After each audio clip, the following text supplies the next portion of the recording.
दोस्तों आज की वीडियो में जानेंगे व्हाट इज ओम्स लॉ, मतलब कि दोस्तों ओम्स लॉ क्या होता है, और साथ ही साथ जानेंगे दोस्तों आखिर वोल्टेज क्या होता है, और दोस्तों करंट क्या होता है, और दोस्तों रेजिस्टेंस किसे कहते हैं। और साथ ही साथ अगर आपसे इलेक्ट्रिकल इंटरव्यू में इनसे रिलेटेड कोई भी क्वेश्चन कर लिया जाता है तो आपको आंसर क्या बोलना है प्रॉपर। दोस्तों फटाफट बिना देर करे वीडियो शुरू कर लेते हैं। तो दोस्तों जो हमारा ओम्स लॉ जो होता है ना दोस्तों, वो हमारे वोल्टेज, करंट और रेजिस्टेंस के बीच में संबंध क्या है इसको दर्शाता है। तो दोस्तों संबंध पता होने से पहले हमको ये मालूम होना बहुत ही जरूरी है कि वोल्टेज क्या होता है, वोल्टेज मतलब किसे कहते हैं। ये तो मालूम है वोल्टेज इलेक्ट्रिसिटी में होता है, लेकिन किसे कहते हैं वोल्टेज, करंट किसे कहते हैं और रेजिस्टेंस किसे कहते हैं। तो फटाफट ये तीनों जान लेते हैं, उसके बाद में हम जानेंगे आखिर ओम्स लॉ क्या होता है। और ओम्स लॉ से रिलेटेड अगर क्वेश्चन कर लिया जाए कि ओम्स लॉ क्या है ये बताओ इलेक्ट्रिकल इंटरव्यू में, तो आपको प्रॉपर क्या लाइन बोलनी है मैं बाद में लास्ट में वीडियो के ये भी आपको बताने वाला हूं।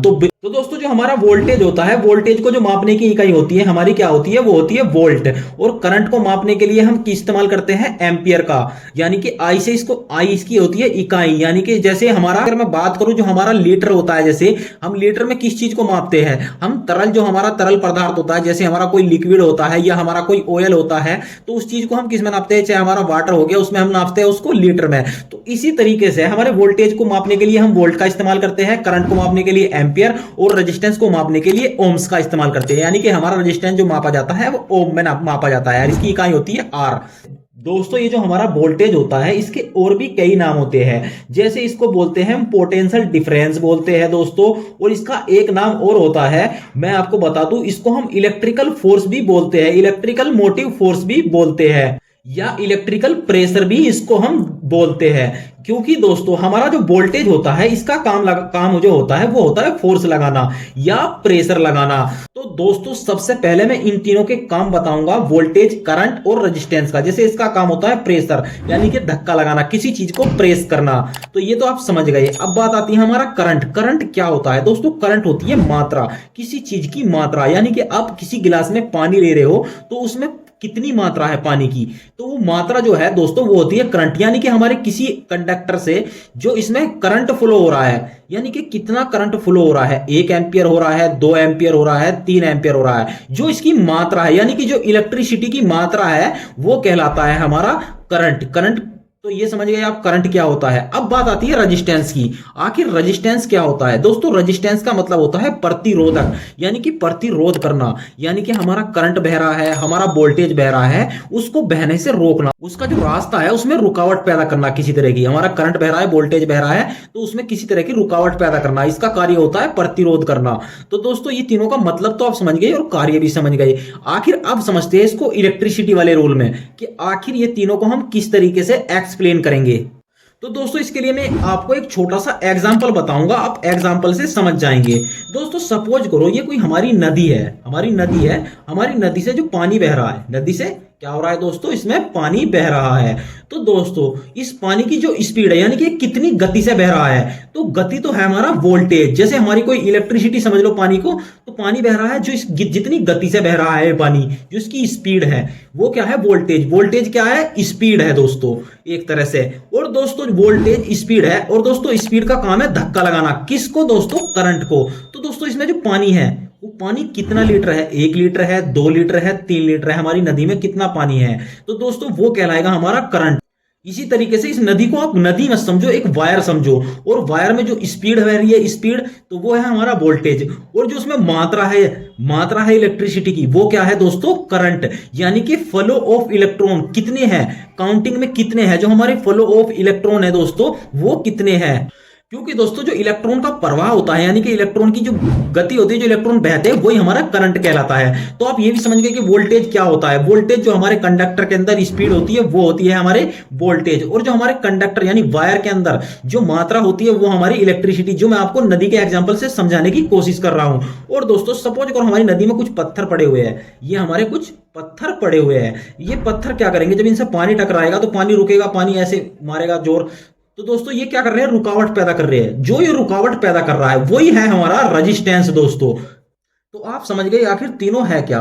सपोज करो हम ये नदी नहीं है, हमारा एक कंडक्टर एक वायर है, इसके जो अंदर इलेक्ट्रिसिटी बह रही है, जो उसकी स्पीड है वो है हमारे वोल्टेज। जैसे 440 होते हैं थ्री फेस में, 220 होते हैं सिंगल फेस में, तो वो क्या है स्पीड। और जो दोस्तों इसमें मात्रा है, यानी कि इसमें कितना हमारे वायर के अंदर कितना करंट बह रहा है, इलेक्ट्रिसिटी कितनी है, यानी कि फ्लो ऑफ इलेक्ट्रॉन की काउंटिंग कितनी है, वो क्या है दोस्तों हमारा करंट, जिसको हम एम्पियर में मापते हैं। और दोस्तों जो इसमें रुकावट पैदा कर रहे हैं, क्योंकि हमारा जो कंडक्टर है उसमें रुकावट भी पैदा हो रही है, उसको बोलते हैं दोस्तों रेजिस्टेंस, यानी कि प्रतिरोधक। तो दोस्तों आप ये तीनों समझ गए कि करंट क्या होता है, वोल्टेज क्या होता है और रेजिस्टेंस क्या होता है। अब समझेंगे ओम्स लॉ। आखिर ओम्स लॉ से रिलेटेड क्वेश्चन कर लिया जाए इलेक्ट्रिकल इंटरव्यू में, तो आपको क्या आंसर देना है। तो दोस्तों अब समझते हैं आखिर हमारा जो ओम्स लॉ है वो क्या कहता है हमारा, यानी कि उसका जवाब आपको कैसे देना है। तो उसके जवाब से भी पहले मैं आपको एक एग्जांपल देना चाहूंगा, जिससे आप बहुत अच्छे से इसको एक्सप्लेन कर पाएंगे। दोस्तों हमारे पास एक 9 वोल्ट की बैटरी है, बैटरी के वोल्टेज है जो 9 वोल्ट की एक हमारे पास बैटरी है। इस बैटरी के जो एम्पियर है दोस्तों वो है 1.5 एम्पियर। तो दोस्तों इससे हम एक एलईडी जलाना चाहते हैं, लेकिन हमारी जो एलईडी है हमारे पास, हमारी एलईडी है 4 वोल्ट की, यानी कि हमारी एलईडी के जो वोल्ट है वो 4 वोल्ट है। और दोस्तों जो हमारी एलईडी के एम्पियर है वो है दोस्तों 3.03 एम्पियर, यानी कि हमारी जो एलईडी है दोस्तों वो है 30 मिली एम्पियर की। तो दोस्तों अगर मैं इस एलईडी को 4 वोल्ट वाली एलईडी को, और जिसके एम्पियर है 30 मिली एम्पियर, इसको मैं डायरेक्ट 9 वोल्ट की बैटरी से जोड़ दूंगा, 9 वोल्ट की बैटरी से डायरेक्ट जोड़ दूंगा, तो हमारी एलईडी तुरंत क्या है खराब हो जाएगी। तो दोस्तों अब हम यहां इस्तेमाल करेंगे हमारे ओम्स लॉ का। तो यही इसीलिए मैं आपको एग्जांपल दे रहा हूं कि आप अच्छे से समझ जाए कि आखिर ओम्स लॉ क्या होता है। दोस्तों ओम का नियम क्या कहता है, वो कहता है दोस्तों V = I × R, यानी कि हमारा वोल्टेज बराबर एम्पियर इंटू हमारा प्रतिरोधक यानी रेजिस्टेंस। तो दोस्तों हमारे पास वोल्टेज है और एम्पियर भी है, हमको पता लगाना है कि रेजिस्टेंस कितना है, यानी कि हम कितने का रजिस्टर लगाएंगे जो हमारी बैटरी यानी कि हमारी एलईडी 9 वोल्ट की बैटरी से आसानी से जल जाए, जो हमारी एलईडी 4 वोल्ट की है। तो दोस्तों इसके लिए इसको हम इधर रखेंगे R = तो हमारा आएगा वोल्टेज बटे एम्पियर, यानी कि हमारे रेजिस्टेंस निकालने के लिए हमको वोल्टेज को एम्पियर से भाग देना पड़ेगा। तो दोस्तों यहां पर कौन से वोल्टेज को देना पड़ेगा ये बहुत ज्यादा इंपॉर्टेंट हो जाता है। तो दोस्तों जो हमारी एलईडी है और जो हमारी बैटरी है इसके अंदर कितना डिफरेंस है। दोस्तों हमारी जो बैटरी है, बैटरी का जो वोल्टेज है वो दोस्तों 9 है, लेकिन हमारी एलईडी है 4 वोल्ट की। तो 9 में से जब 4 जाएंगे तो हमारे कितने बचे दोस्तों, कितने बचे 5 वोल्ट बचे।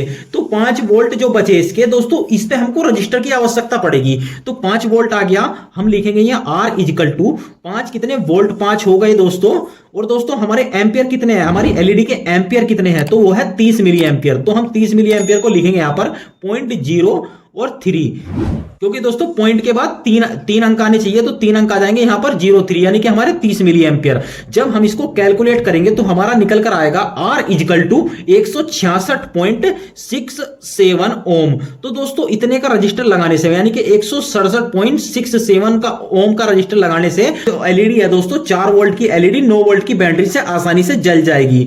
तो दोस्तों इस काम आता है हमारा ओम्स लॉ, यानी कि हमारे वोल्टेज एम्पियर एंड रेजिस्टेंस के बीच में क्या संबंध है ये इसको दर्शाता है हमारा ओम्स लॉ। अब बात कर लेते हैं आपको इलेक्ट्रिकल इंटरव्यू में इसका क्या आंसर देना है, एग्जिट क्या लाइन बोलनी है। दोस्तों अगर आप हिंदी में इलेक्ट्रिकल इंटरव्यू दे रहे हो, अगर आपसे पूछ लिया जाएगा ओम्स लॉ क्या है, इसके बारे में बताओ, तो आपको बोलना है अगर किसी प्रतिरोधक के सिरों के बीच का विभवांतर नियमित रहता है तो उससे गुजरने वाली धारा भी नियमित रहती है, यानी प्रतिरोध के बीच का विभवांतर और उससे गुजरने वाली धारा एक दूसरे के समानुपाती होती है। अगर दोस्तों आपसे इंग्लिश में इंटरव्यू लिया जा रहा है तो आपको कुछ इस तरीके से बोलना है, if the potential difference remains constant then the current passing throughout it also remain constant, that is the potential difference across the resistor and the current passing throughout it are proportional to each others।